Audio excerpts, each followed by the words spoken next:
Welcome to the Dylan Experience. This is episode 50, and it's a special episode because I've decided to dedicate this to my daughter, Adeline Grace. She won't see or understand this video for many years, but I've always looked at social media from a perspective that it can be most beneficial as a way to reconnect with the ones we love and the ones we have lost. Now, I will say, I'm reading from a script because I don't think I could say all of this without it, because I very much think this is going to get emotional. So bear with me. Someday I will no longer be here. And I know from my own personal experience that I wish I had more ways to see who my father was. So I dedicate this video to you, my little Gracie. I dedicate this as the best representation of who I am today. On August 23rd, 2022. What I've written is from both before and after you were born. There was a time in my life I didn't believe I would ever meet you. The reasons changed through time and circumstance, but the feeling rarely did. My own battles prompted this feeling for so long that when you actually found your way into this world, you became a miracle. So much of my life was based in my own suffering that I could never see past the next possibility of pain. When would the next bad thing happen? When would it all come crashing down? I think it was a few weeks before you first opened your eyes to this world when that truly changed. Though the groundwork was already laid by your mother because she was my first miracle. For most of my life, I never believed I would find anyone who could understand me, let alone love me, while I also assumed I would never make it past 30. Well, I'm now 32, and I've stopped looking for the loss, and I've started enjoying what I have in front of me. Your mother very much taught me that was possible. You see, I came from a place of desperation and internal struggle, as you will undoubtedly learn as my life continues to remain in the public eye. I don't hide what I've faced in life. The journey I've embarked upon started with a war within myself. And you will have your own at some point, as the idiosyncrasies and life lessons are revealed to you in your own way. In my own way, I am fighting the very nature of my being, sharing these words. It always terrifies me to let out my feelings because I grew up in a place that never felt safe to do so. But that was as much a production of my own doing as it was a production of others. As you will find out throughout your life, people will make choices and so will you. Some will be rational and others logical. Some will be ludicrous and even demented. Evil can and often does exist in our world, whether you choose to see it or not. Evil, though, doesn't always look like the evil you see in movies. Evil is a perception, but so is good. What you might define as good and evil, someone else would describe as the opposite. Thus is the world we live in, so often a contradiction. Each person must view their world through their lens and recognize their own defining reality. Without a doubt, as you listen and watch this, you are defining your own. As you do, I want to share with you what I believe I've learned and offer you something that my father never had the opportunity nor the foresight to offer me. In the event that I pass before my time, this will remain as a legacy directly to you. These words are from my heart to yours. This will be my love letter, my apology, my wisdom, and someday, I hope very far into the future, mind you, it may even be my farewell to you. At the time of writing this part, I have yet to hold you in my arms. I have yet to hear your first cries and lock eyes with your beautiful little soul for the first time. I can hardly wait to meet you. I didn't realize that someday the moment you joined our lives would finally come true. You see, your mother and I have tried before, and unfortunately we lost before as well. At our darkest, we questioned whether it was worth trying as we continued facing the undeniable grief of losing children in the womb.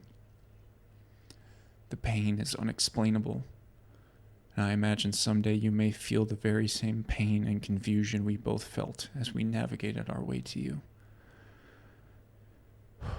Miscarriage has a powerful effect on perception, one that impacted how I saw you. Every day forward into new territory was grueling at times, hearing the weeks go by. It was stressful even all the way to your birth, thinking we could still lose you. I feared what your loss could do to me, but I deferred to my faith in my own luck and my own hope that the chaos of life would spare us this child so that I may meet her and offer her a life and a father I never had the opportunity to have. I wrote these words before you were born, so if they see the light of day, it is because you came and became the miracle that is, in many ways, a part of my story. Life itself is so finite, so rare, but that was never a thought when I nearly ended my life in 2015. I didn't always have this profound gratefulness that I have now in this moment. That came with a great amount of suffering, effort, and most importantly, perspective. If you were to take anything from this, I hope you take the conceptualization of perspective. It is the foundation for a good life, in my humble opinion. Perspective will show you the best and worst of yourself, but if you use it right, you'll give yourself a choice to decide which to bolster and which to address. At the time I'm recording this, I've had the honor of holding you in my arms. You are the most beautiful and pure soul I've ever had the honor of holding space with. You're barely older than 3 months, but you are now smiling at us. The joy that I have.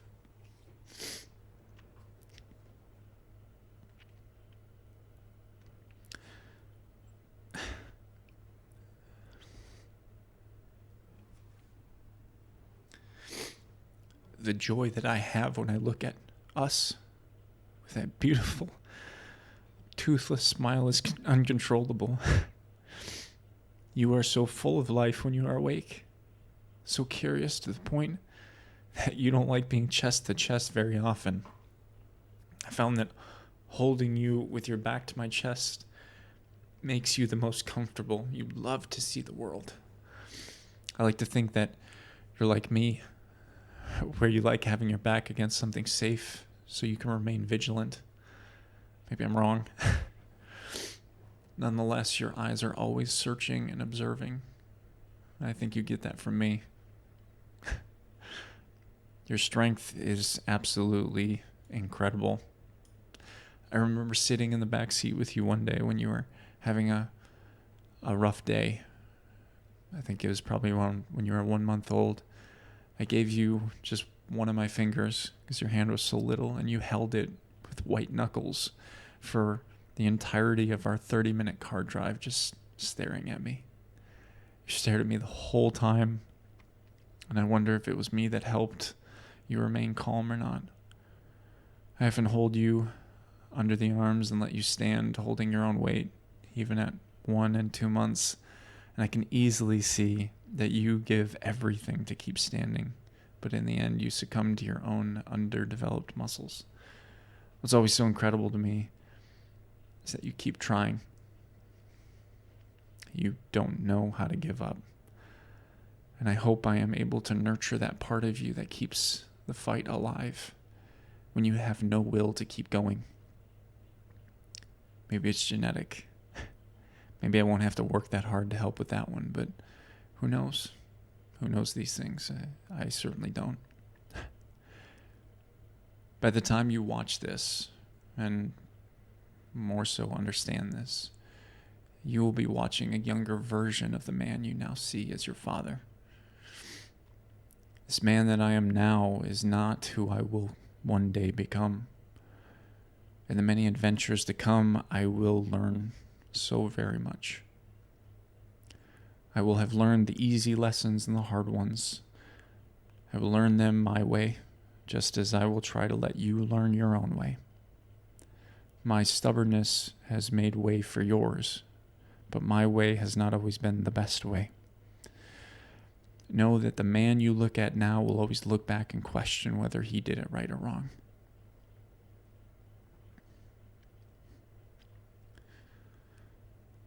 He will always hope against hope that he gave you the opportunity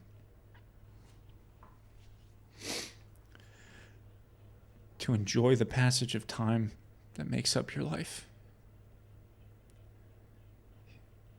He will always love you in his own way, but at times that way may not be the way that you need. So this is me telling you to square off with that man and assert what you need. Remind him of the importance of empathy.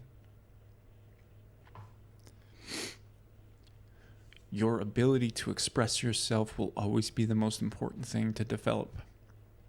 You have feelings and you have needs. If you cannot communicate those, others will determine their importance. Gracie, stand your ground, even with me. But always do so recognizing the humanity of those you are facing. Do not let anyone but you determine your self-worth or undermine it. Express yourself and make yourself heard and understood. Respect those who listen even when they respond without compassion. It doesn't matter who is right or wrong. What matters is the ability to respect each other throughout the conversation. If you find yourself speaking to people who refuse to listen, evaluate whether you should stop speaking or share from a different perspective. There is no right or wrong answer. Just make a choice you can learn from. My mother once told me the definition of love is action. One of the greatest actions you can take as a human being is to recognize your own ignorance and your own fallibility. Never forget to look at yourself and see that you could be wrong and that you can do harm. Humility is a rule that I live by. You don't know what you don't know. I have spent many years serving the people of this world, and I have found this to be true of everyone. We need each other more than we need to be right. Expressing ourselves and being heard is more important than being right or wrong ever will be. Love is not giving up being right. It is recognizing when it isn't necessary to find what's right. Love is like a river flowing from each person. It is what you are willing to give, not what you receive. To build a relationship, both rivers must flow independently into their destinations. And love is a never-ending process of giving to those whom we desire to have a connection with. This can be immensely beautiful and intrinsically dangerous depending how the relationship is maintained. Be bold, but humble. Be courageous, yet conscious. Always seek to learn from all who support you and oppose you. Define your values and carefully tend to the maintenance of their meaning. Know yourself, and in so doing, love yourself. Lead with empathy and respect, and you will find those who will return the good deed. Respect all people regardless of creed, color, culture, or core values, but never be afraid to challenge them in conversation. Righteousness can easily become wrongdoing, so love, empathy, and compassion should always be offered with boundaries and self-respect. Look back from time to time to remind yourself the importance of looking forward, for you are bound to become what you determine you can be. Persistence and fortitude are values to embody, for they lead you through defeat, a skill that is rarely recognized for its importance. The only person that will be there for yourself 100% of your life is you. Craft a relationship with yourself that is meaningful and compassionate, but at the same time, anything worth doing is worth doing together. Collect good people and teach them how to be good to you. To close this message, never give up without a good fight. You determine when it is time to set down the sword and walk away. Fighting takes a heavy toll on the body, but make no mistake, it is absolutely necessary to know how to be a savage when you need to. We are animals, and it would be good of you to remember that, for the truly vile people out there will gladly take advantage of your complacency. Never give up without a good fight, but know when fighting is not going to solve the problem in front of you. The contradictions and hypocrisy in this ode to you is not lost on me. I've spent over 30 years watching and learning how to be a human. I've learned there is no right we cannot make wrong, and no wrong we cannot justify as right. Humanity is callous and cold, yet warm and empathetic. We pride ourselves on our ability to end life, yet continuously search to progress our ability to care for each other. Humanity is a paradox. We can be both devoid of it and profoundly blessed with it. Respect the contradiction, and life will become much easier to understand. Gracie, I'm proud of you. I know I don't know what you will achieve throughout your life, but I know I will be profoundly and utterly proud of you regardless. You'll always be my little girl. But I know by the time you can understand all of this, you won't be little anymore. If there comes a time when I'm not around, I want you to know how much I love you, how much I'm proud of you, and how much I appreciate the woman that you've become. Never give up without a good fight. I love you.